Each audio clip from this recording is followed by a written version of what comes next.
Tense tense में जहाँ पर पहला वाला टेंस पढ़ेंगे हम लोग प्रेजेंट इंडेफिनिट टेंस। मतलब इसका मतलब होता है वर्तमान अनिश्चित काल, जिसके बारे में अगर हम बात करें तो फिर इंट्रोडक्शन, उसका परिचय हम कैसे पहचानेंगे कि वो प्रेजेंट इंडेफिनिट टेंस है। तो उसको पहचानने का स्पष्ट फार्मूला है कि हमें सबसे पहले हिंदी वाक्य को देखना होगा, है ना। उसके हिंदी वाक्य को देखना होगा कि हिंदी वाक्य क्या बोलता है। तो मैंने जैसे यहाँ पर परिचय लिखा हूँ, इस टेंस के हिंदी वाक्य के अंत में, इस टेंस के हिंदी वाक्य के अंत में क्या आना चाहिए?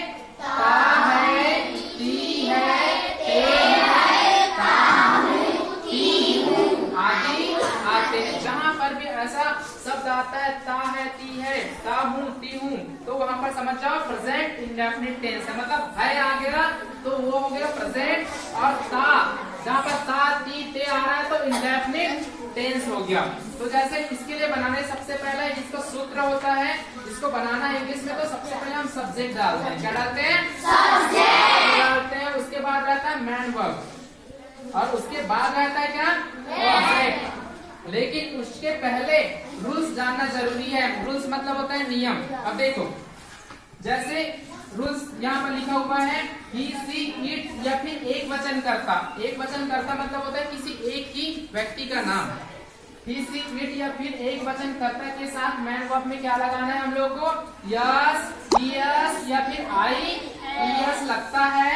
लेकिन आई वी यू दे एवं बहुवचन करता मतलब दो से अधिक नाम है, तो उसके सामने हमको यस यस आई यस नहीं लगाना। इतना आगे समझ में? तो चलो एग्जाम्पल में देखो। पहला एग्जाम्पल, मैं केला खाता हूँ।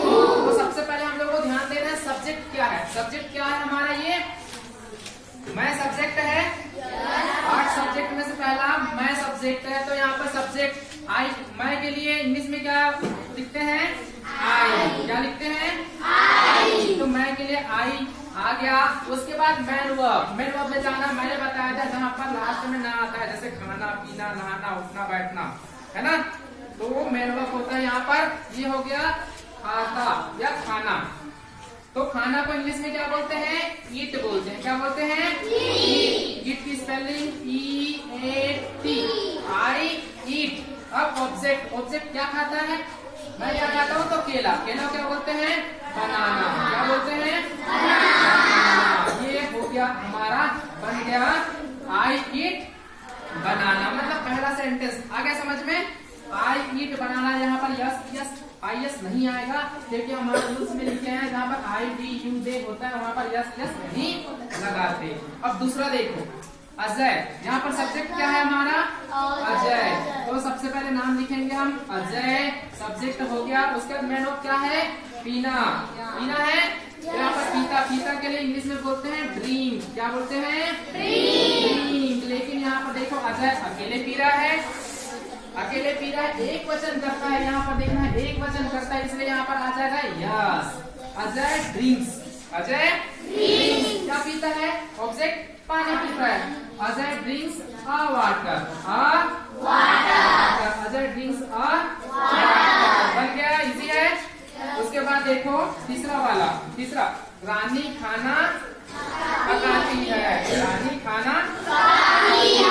यहाँ पर सबसे पहले रानी का नाम आएगा सब्जेक्ट, रानी RANI, रानी हो गया। उसके बाद क्या है? Man verb. मैन वर्ब डालना है तो यहाँ पर पकाना। पकाना क्या बोलते हैं इंग्लिश में? कुक। क्या बोलते हैं? कुक बोलते हैं। अब यहाँ पर देखो सब्जेक्ट, रानी अकेली पका रही है, अकेली पका रही है ना, तो अकेली पका रही है इसलिए यहाँ पर आ जाएगा एस, कुक्स। रानी कुक्स, रानी पकाती है। अब रानी क्या पकाती है? खाना। खाना को बोलते हैं फूड। तो यहाँ पर डाल सकते हैं रानी कुक्स और फूड। रानी कुक्स और फूड, है ना, खाना पकाती है। रानी खाना पकाती है, बन गया। और लास्ट वाला, करण पुस्तक पढ़ता है। करण पुस्तक पढ़ता है। यहाँ पर बताओ सब्जेक्ट क्या है? करण। सब्जेक्ट क्या है? करण। सबसे पहले हम करण का नाम डालेंगे, करण। करण। उसके बाद डालना है हमारा verb, man verb. Man verb क्या है? पढ़ना। सबसे पहले करण पढ़ता है, उसके बाद क्या पढ़ता है उसको ऑब्जेक्ट को लास्ट में लिखना है। तो करण, करण उसके बाद पढ़ता है। पढ़ना को इंग्लिश में क्या बोलते हैं? रीड या स्टडी, है ना। रीड लिख सकते हैं अपन। करण रीड। हो गया, करण रीड। करण अकेले पढ़ रहा है, करण के साथ कोई और पढ़ रहा है क्या इसमें? नहीं पढ़ रहा है, तो करण अकेले पढ़ रहा है, तो करण रीड्स आ जाएगा। Karan reads, Karan reads a book. A book डालेंगे, है ना, अ बुक। बुक भी आ जाएगा, लेकिन अ डाल दोगे तो उसका उच्चारण चेंज हो जाएगा, अच्छा लग जाएगा। Karan reads a book, Karan reads a book. आगे समझ में? मतलब ऐसे ही आप लोगों को फिर से नेक्स्ट बनाना है आप लोगों को प्रेजेंट इंडेफिनिट टेंस।